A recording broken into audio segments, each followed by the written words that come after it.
Hello दोस्तों, आज जो हमारा टॉपिक है डिस्कशन का वो है पेंशन। देखो, इनकम टैक्स में आप सभी को पता है हेड्स ऑफ इनकम होते हैं और हेड्स ऑफ इनकम में एक हेड होता है सैलरीज और सैलरीज के अंदर आता है पेंशन। ये पेंशन जो है ये टॉपिक मैं आपके साथ आज डिस्कस करूंगा। तो पेंशन होता क्या है? ऑक्सफोर्ड डिक्शनरी के अकॉर्डिंग पेंशन क्या है? एक पीरियोडिक पेमेंट है। सर, पीरियोडिक पेमेंट क्या होता है? मतलब जो एक इंटरवल बेसिस पे मिलता है, जैसे मंथली। तो ऑक्सफोर्ड डिक्शनरी के अकॉर्डिंग पेंशन क्या है? पेंशन एक पीरियोडिक पेमेंट है जो या तो गवर्नमेंट एम्प्लॉयर या फिर कंपनी या अदर एम्प्लॉयर्स अपने एम्प्लॉय को देते हैं उनकी पास्ट सर्विस के कंसिडरेशन में, रिटायरमेंट के बाद। तो एक general meaning according to dictionary क्या है? पेंशन एक पीरियोडिक पेमेंट है जो या तो गवर्नमेंट एम्प्लॉयर या कंपनी या फिर अदर एम्प्लॉयर अपने एम्प्लॉय को उनकी पास्ट सर्विस के कंसिडरेशन यानी उनके बदले में, इतनी सर्विस दी उन्होंने पास्ट में, उनके बदले में उनको रिटायरमेंट के बाद पेंशन देते हैं। पेंशन दो तरह की होती है।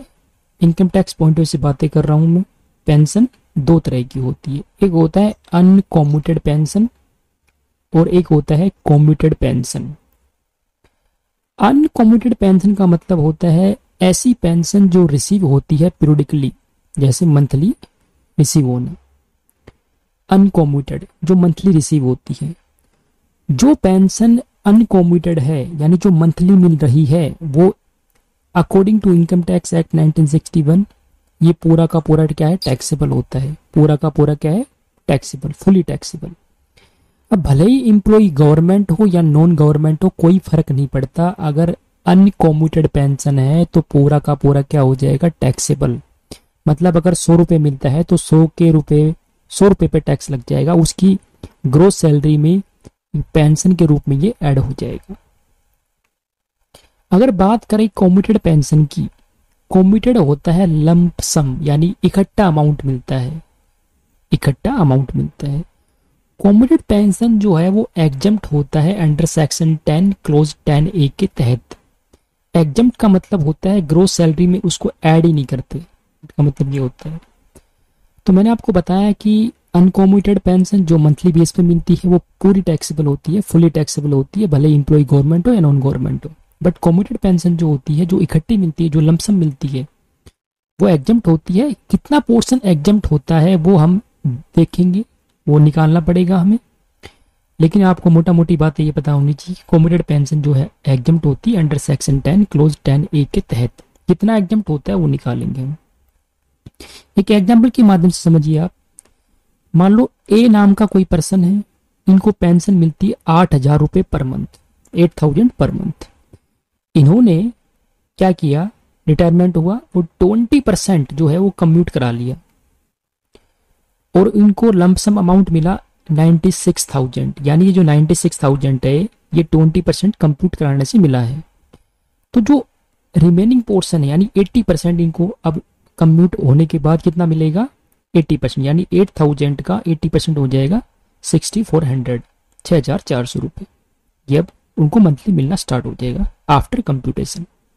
अगर कंप्यूट नहीं कराते तो कितना मिलता है? 8,000 रुपये मिलता है। तो एग्जम्पशन कितना पोर्शन होगा वो हम देखते हैं सेक्शन 10 सब क्लोज 10 ए के तहत। Exemption in respect of commuted pension. Pension मैंने आपको बताया कि पेंशन दो तरह की होती है, कॉम्यूटेड, अनकॉम्यूटेड।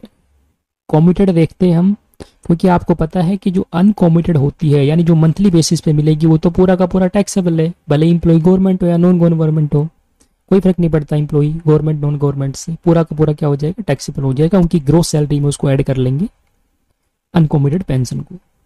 लेकिन कॉम्यूटेड पेंशन जो होता है वो एग्जम्प्ट होता है। अगर एम्प्लॉय है सेंट्रल गवर्नमेंट एम्प्लॉयर के, अगर सेंट्रल गवर्नमेंट के एम्प्लॉय है, गवर्नमेंट स्टेट गवर्नमेंट के एम्प्लॉय है, लोकल अथॉरिटी के एम्प्लॉय है, कोई स्टैच्यू कॉरपोरेशंस है उनके एम्प्लॉई है, या सिविल सर्विस के मेंबर है, या डिफेंस सर्विस के एम्प्लॉई है। अगर एम्प्लॉई इस कैटेगरी में फॉल करते हैं, यानी सेंट्रल गवर्नमेंट एम्प्लॉय के एम्प्लॉई है, या लोकल अथॉरिटी, या स्टैच्यू कॉरपोरेशन, या मेंबर है सिविल सर्विस के, या डिफेंस सर्विस के एम्प्लॉई है, तो ऐसे एम्प्लॉय के केस में क्या है, पूरा का पूरा एग्जम्प्ट हो जाएगा। अगर अदर एम्प्लॉयर है, यानी अलग टाइप के एम्प्लॉई है जिनकी अदर एम्प्लॉयर है, तो इस केस में हमें देखना होता है कि एम्प्लॉय को ग्रेचुइटी रिसीव होती है या नहीं होती। अगर एम्प्लॉय को ग्रेचुइटी रिसीव होती है तो जितना पेंशन वो कम्यूट करवाएगा पहले उसका पूरा निकालेंगे 100% हम, फिर उस 100% का ले लेंगे 1/3 पोर्शन। तो ये जो 1/3 पोर्शन आएगा ये हो जाएगा एग्जम्प्ट। जितना उसको रिसीव होगा उसमें से लेस कर देंगे एग्जम्प्ट पोर्शन को, तो ये जो रिमेनिंग पोर्शन हो जाएगा वो टैक्सेबल हो जाएगा। अगर ग्रेचुइटी रिसीव नहीं होती तो फिर ज़्यादा एग्जम्प्ट हो जाएगा, यानी फिर हो जाएगा हाफ, यानी जितना कंप्यूट करा रहा है वो उसका पहले आप निकालोगे पूरा 100% कंप्यूट, यानी पूरा अमाउंट कितना होता है पेंशन का, उसका फिर 0.5% ले लोगे आप, वो हो जाएगा एग्जम्प्ट। यानी जितना उसको रिसीव हो रहा है उसमें से लेस कर दोगे आप ये पोर्शन एग्जम्प्ट वाला, तो बच जाएगा टैक्सेबल। इसको एक एग्जाम्पल के माध्यम से समझेंगे। तो मैंने आपको बताया कि कॉम्यूट पेंशन जो होती है कॉम्यूटेड, उसकी एग्जम्पशन मिलती है अंडर सेक्शन 10 क्लोज 10A के तहत। अब रिजीम से कोई फर्क नहीं पड़ता, रिजीम भले ही वो डिफॉल्ट रिजीम के अंदर आता है एम्प्लॉई या फिर डिफॉल्ट रिजीम से बाहर है, तो इररेस्पेक्टिव ऑफ रिजीम एग्जम्पशन मिलेगी। एक एग्जाम्पल के माध्यम से समझ लेते हैं चीजों को और अच्छे तरीके से। मिस्टर राम है जो रिटायर होते हैं 31 अगस्त 2023 को और रिसीव करते हैं पेंशन रिसीव करते हैं 5,000 रुपये पर मंथ, 5,000 पर मंथ। और 1 जनवरी 2024 को उन्होंने डिसाइड करते हैं कि वो पेंशन अपनी कम्प्यूट करवाएंगे। उन्होंने अपनी पेंशन कम्प्यूट करा ली 50% के हिसाब से। ये एग्जाम्पल के माध्यम से सिर्फ समझाने के पर्पज से यहाँ 50% ले रहा हूँ मैं। तो उन्होंने क्या किया, 50% अपनी पेंशन कम्प्यूट करवा ली और रिसीव कर लिया 3 लाख रुपए as a computed pension. Compute the taxable pension, उनकी टैक्सेबल पेंशन निकालनी है। एज्यूम करना है कि वो गवर्नमेंट एम्प्लॉई है, दूसरा प्राइवेट सेक्टर एम्प्लॉई है, उनको ग्रेचुइटी रिसीव होती है, तीसरा केस प्राइवेट सेक्टर एम्प्लॉई है, वो ग्रेचुइटी रिसीव नहीं होती। तीनों केस में हमें देखना है कि टैक्सेबल पोर्शन पेंशन कितना आएगा, यानी एग्जम्प्ट निकाल लोगे तो बच जाएगा, वो टैक्सेबल हो जाएगा।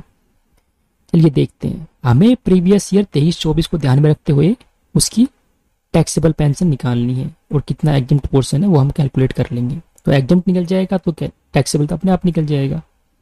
सबसे पहला केस देखते हैं गवर्नमेंट एम्प्लॉई का। तो मैंने आपको बताया था कि गवर्नमेंट एम्प्लॉई हो या नॉन गवर्नमेंट एम्प्लॉई हो, अगर पेंशन अनकम्प्यूटेड है यानी मंथली बेसिस पे मिल रही है तो पूरा का पूरा टैक्सेबल हो जाएगा। तो यहाँ पर मिस्टर राम जो है वो 31 अगस्त 2023 को रिटायर होते हैं। तो सितंबर, अक्टूबर और नवंबर, दिसंबर, सितंबर, अक्टूबर, नवंबर, दिसंबर 4 महीने की उनको जो सैलरी मिलेगी, पेंशन मिलेगी, वो मिलेगी 5,000 पर मंथ के हिसाब से। और 1 जनवरी 24 को वो कम्यूट करवा लेते हैं 50%, यानी 5,000 मिलती थी पहले, दिसंबर तक मिलेगी 5,000 और जनवरी से मिलेगी 50%, क्योंकि 50% क्या करवा लेते हैं, वो कम्यूट करवा लेते हैं, 3 लाख रिसीव कर लेते हैं इकट्ठा। तो जनवरी से पेंशन जो मिलेगी उनको हाफ मिलेगी, यानी 5,000 का हाफ हो जाएगा 2,500, 25 रुपये उनको मिलेगी। तो पहला केस क्या है, अगस्त में रिटायर हो रहे हैं, सितंबर, अक्टूबर, नवंबर, दिसंबर 4 महीने उनको मिलेगी 5,000 रुपये। उसके बाद जनवरी, फरवरी, मार्च 3 महीने उनको मिलेगी 2,500 रुपये। तो 5,000 4 महीने की हो जाएगी 20,000, 2,500 मिलेगी जनवरी, फरवरी, मार्च 3 महीने की, वो हो जाएगी 7,500 रुपये। टोटल हो जाएगी 27,500। तो यहाँ पर टैक्सेबल हो जाएगा 27,500। ये अनकम्प्यूट है, ये टैक्सेबल होता है पूरा। अब बात करते हैं कंप्यूट पेंशन की। तो कंप्यूट पेंशन जो है, यानी जो कम्यूटेड पेंशन है, जो इकट्ठी पेंशन उनको मिली है, वो 3 लाख रुपए मिली है। तो मैंने आपको बताया था कि अगर गवर्नमेंट एम्प्लॉई है, कोई लोकल अथॉरिटी के एम्प्लॉई है, कोई स्टैच्यू कॉर्पोरेशन के एम्प्लॉई है, या कोई लोकल अथॉरिटी के एम्प्लॉई है, कोई मेंबर है डिफेंस सिविल सर्विस के या कोई डिफेंस सर्विस के एम्प्लॉई है, तो उनके हाथ में एग्जम्प्ट होता है कम्यूटेड पेंशन भी। अब हम बात करते हैं अदर एम्प्लॉई की। प्राइवेट सेक्टर एम्प्लॉई है तो जो अनकॉमिटेड पेंशन होगी वो तो आपको पता है, भले ही गवर्नमेंट हो नॉन गवर्नमेंट हो, पूरा का पूरा क्या हो जाएगा, टैक्सेबल हो जाएगा। 31 अगस्त को रिटायर हो रहा है तो सितंबर अक्टूबर नवंबर दिसंबर 4 महीने की सैलरी 5,000 के हिसाब से, सॉरी पेंशन 5,000 के हिसाब से, और जैन फेब मार्च इसकी पेंशन हो जाएगी 2,500 के हिसाब से, तो 27,500 क्या हो जाएगा टैक्सेबल। ये अनकॉमिटेड है, ये मंथली बेसिस पे मिलता है। कंप्यूटेड पेंशन जो होती है, जो इकट्ठी मिलती है, वो 3 लाख मिल रही है इसको। इसमें से हमें निकालना होता है कितना एग्जम्प्ट है अंडर सेक्शन 10 क्लोज 10A के तहत। तो मैंने आपको बताया कि जितना वो कंप्यूट करवाता है, यानी 3 लाख कंप्यूट करवाया उसने 50% और उसको 3 लाख रिसीव हुआ, तो पहले हम निकालते हैं पूरा 100%। भाई ये 3 लाख अगर 50% है तो 100% कितना हो जाएगा, 6 लाख हो जाएगा। तो उस 6 लाख का 1/3 कर लेंगे हम, जो हो जाएगा 2 लाख रुपए। 2 लाख रुपए हो जाएगा एग्जम्प्ट। रिसीव कितना हो रहा है 3 लाख, 2 लाख एग्जम्प्ट हो गया, तो टैक्सेबल कितना हो जाएगा 1 लाख। ये टैक्सेबल कम्यूटेड पेंशन है। कम्यूटेड पेंशन टैक्सेबल है 1 लाख रुपए। अगर टोटल टैक्सेबल पेंशन की पूछे तो आपको पता है अनकम्यूटेड टैक्सेबल होता है पूरा, ये हो गया अनकम्यूटेड, और कम्यूटेड कितना हो जाएगा टैक्सेबल 1 लाख रुपए। टोटल हो जाएगा 1,27,500 यानी 1,27,500। और अगर ग्रेचुइटी उसको रिसीव नहीं होती, ग्रेचुइटी रिसीव नहीं होती, तो यहाँ पर 1/3 की जगह पे क्या ले लेंगे हम, हाफ ले लेंगे, 1/2। थोड़ा और सिंप्लीफाई कर दूं मैं, भाई जितना कंप्यूट करवाते हैं, यानी मान लो 10% कंप्यूट कराया और 10 रुपये मिलता है, तो आप सभी को पता है कि 100% कितना हो जाएगा, 100 रुपये हो जाएगा। तो जो 100% पेंशन होगी उसका निकालेंगे हम 1/3 या फिर हाफ। ये बात आपको ध्यान रखनी।